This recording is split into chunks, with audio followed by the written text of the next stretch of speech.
All right, hopefully the sound works this time. I haven't done one of these book catch ups and game catch ups in a while, so I figured I would just do this while I had a little bit of time today. Let me make sure this stays muted. The big games that I've played through, they're not really big games. They're pretty quick games. Sovereign Syndicate. It's a game where if you take a quick look at how it looks, you probably get a good feeling that it's going to be a narrative CRPG style game. No real combat or even really builds. The story's on pretty tight rails. There are some areas where you can deviate, but overall, it's a story game. So if you like that, then this setting here, as you can see, is a sort of steampunk England. If that's what you like, I think you'll like it. I thought the story was pretty good. The mystery is pretty straightforward. I don't think there's any too many curves on it, but you've got three stories that intertwine. It feels really good, and I hope they do more in this setting. I think they do have something else in this setting coming out soon, or maybe it's already out. Hunter's Moon. So this might be good. I haven't seen anything about it. So, but Sovereign Syndicate itself, solid. Um, let's go back to the next story game that we went through, which was both of the Duck Detective games, which, again, these are super fast. Like, both, I think, clocked in at about 2 hours. So they're fun, they're simple, very straightforward. Again, I think each one had one mystery, one puzzle that required a little bit of outside the box thinking, but other than that, straightforward, easy fun. Uh, like I said, 2 hours, easy to get through. But the big thing that has been going, Forgotten Realms, there it is, that has been going on has been getting through the Eye of the Beholder games. I've gotten through all three now. They each took maybe between, on average, about 20-ish hours, because I also have a Spelljammer playthrough that's mucking up the runtime here. So they're pretty quick, pretty straightforward. You will need to read the manual if you're not up to date on your AD&D, but the game is a fun dungeon crawl. They do a lot with the little bit of ways you can interact with the world. Um, I thought it was a really fun time. If you're just wanting to try it out, the first one is a pretty good introduction. The dungeon crawling isn't that difficult. You can ignore most of the harder puzzles for the bonus experience in each dungeon floor.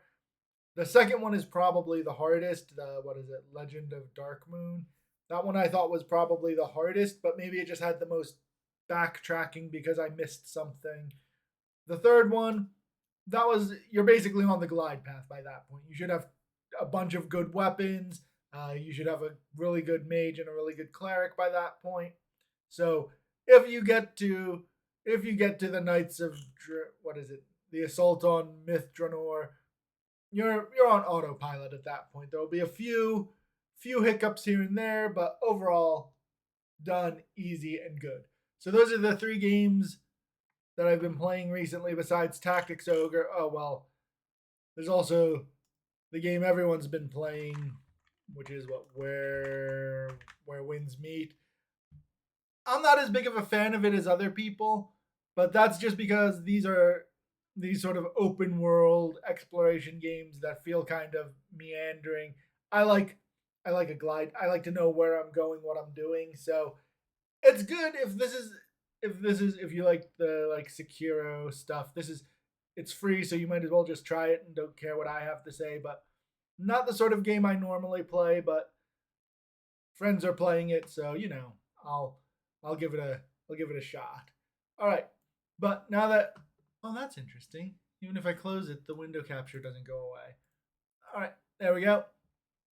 But the big thing is that I've got a lot more used books to sort of show off. I'll start with the first the first set of used books are just they had cool covers or were kind of just a neat thing to have in a collection of books. Which that's what here it is. Agent 13. I have no idea what this book is about, but this is a crazy cover and totally worth finding out. Same thing with Igniting the Reaches. Not as crazy a cover, but still very pretty, and I'll learn what it's about eventually. Most of these have come from either the antique store on Main Street when I was home or Days of Nights. I didn't know that Deathstalker was also a bunch of novels, so we'll see. We'll add this to my growing pile of things to take a look at and read. I picked both of these up independently because of their crazy covers. Only after I had them both did I realize that they were part of a series, and I think I'm going to enjoy them. But when it comes to crazy covers, this one took the cake. We've got a little guy, a little racketeer guy with dual pistols, something called Beyond Diocalypse.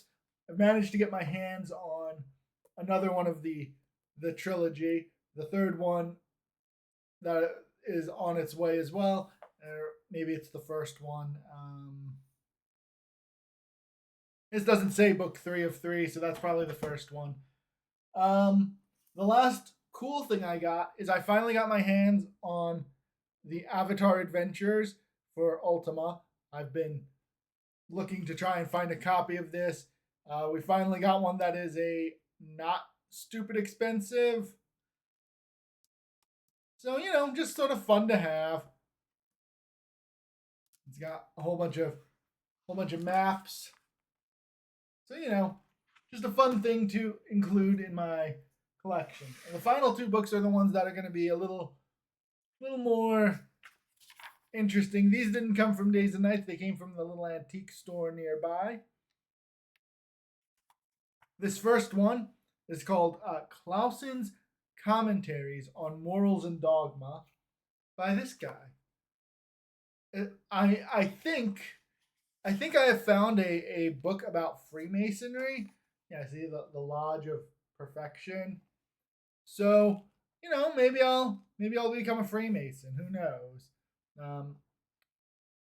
It'll be an interesting read if I get around to it anytime soon. But the last book is this book by, it's probably hard to read there. Yeah, the First Dates, First Ladies recipe book. This is limited to 200 copies. I have number 141, signed by the author. So what exactly is this? Well, in 1975, the Delaware Association of Lawyers' Wives made this book where Gene Tribbett got a whole bunch of recipes together. And here we are. It's dedicated to all Delaware homemakers, past, present, and future. And it's just a whole bunch of recipes. And there is a serious question of whether or not... where was the picture? Here we go. Whether or not I want to cook like the 1975 First Lady of Delaware for a while. I think is that Amstel House? Yeah. So this was a really cool find. I cook, but usually it's like soups and stuff. And there was one more picture here. So, if anyone else happens to have any of the other copies of this, I'm curious how many have survived so far. Also, there is a credit to a cover design and layout, but this is the cover design. So I'm curious, was there a book jacket that went to this before, and now I'll just never see it. So if you find someone who has the cover, which it tells me what the cover would have been. It's a wood burn of the governor's house. And so if anyone has that, I'd really like to see what the book jacket looked like. Because unfortunately, the book jacket did not seem to survive for number 141 here. So yeah, there we go. Those are the books and games that I've been going through. The next big game, of course, for almost everyone is Octopath Traveler 0. Uh, I did do the demo. I liked it. There's not really much more to say about it, is there? Yeah, we'll see. I'm still going through Tactics Ogre, but there we go. Books, games, and done in about 11 minutes, give or take. We'll see if the sound was good.